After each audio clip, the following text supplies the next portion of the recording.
Berusia 29 tahun, beliau bersama istrinya pergi ke Aceh dan bertemu adiknya yang bernama Surati yang menjabat sebagai kontrol DKA di Lok Sumawe. Di daerah ini, beliau mendapat jurus kuncingan dan permainan tinja. Pada tahun tersebut, guru besar beliau, Raja Kenanga Mangga Tengah, diizinkan pulang ke Bali. Ilmu beliau dapat dinikmati saudara-saudara Esa dengan moto gerak lahir, luluh, dengan gerak batin tercermin oleh gerak lahir. Tahun 1900, Ki Nyabei kembali ke Betawi bersama istrinya dan beliau bekerja sebagai masinis. Kemudian beliau bercerai, di mana Ibu Suro Diwiryo pulang ke Padang dan beliau ke Bandung. Tahun 1903, Ki Nyabei kembali ke Surabaya dan menjabat sebagai polisi di Enar hingga mencapai pangkat Sarsan Mayor. Di Surabaya beliau terkenal dengan keberaniannya menumpas kejahatan. Kemudian beliau pindah ke Ujung di mana sering menjadi keributan antara beliau dengan pelaut-pelaut asing. Pada tahun ini atau tahun 1903, beliau mendirikan persaudaraan sedulur tunggal Getar Langan Marti Harjo dengan pencak silat Joyo Gendilo pada Jumat Legi 10 Suro 1323 Hijriah.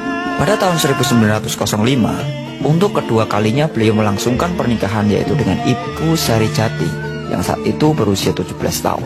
Dari pernikahan ini mendapatkan 3 orang putra dan 2 orang putri di mana semuanya meninggal sewaktu masih kecil.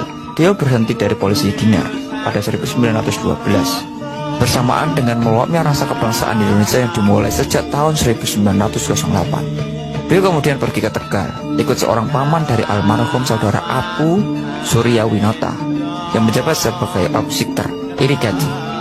Sedangkan tahun 1914, beliau kembali ke Surabaya dan bekerja pada DKA Surabaya. Selanjutnya pindah ke Madiun di Magazin DKA dan menetap di Desa Winongo, Madiun. Persaudaraan Joyo Gendilo Cipto Mulyo diganti nama menjadi Persaudaraan Setiahati, Madiun pada tahun 1917. Tahun 1933, beliau pensiun dari jabatannya dan menetap di Desa Winongo, Madiun.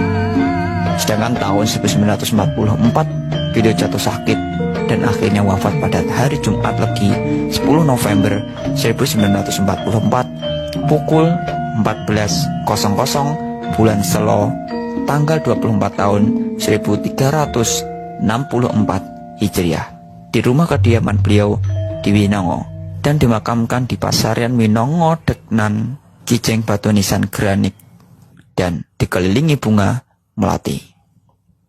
Pesan beliau sebelum wafat: 1. Jika saya sudah berpulang ke rahmatullah, supaya saudara-saudara Esa tetap bersatu hati, tetap rukun, lahir maupun batin.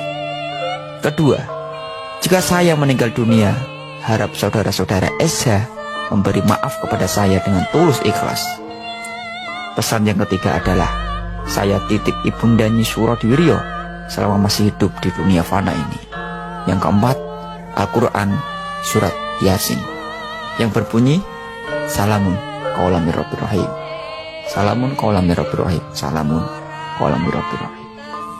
Itulah sejarah singkat dari Ki Ageng Suro Diwiryo. Dia juga pernah nyantri di pesantren Tebu Ireng yang mengawalinya untuk belajar pencak silat yang paling pertama untuk bekal menjadi guru besar aliran SH.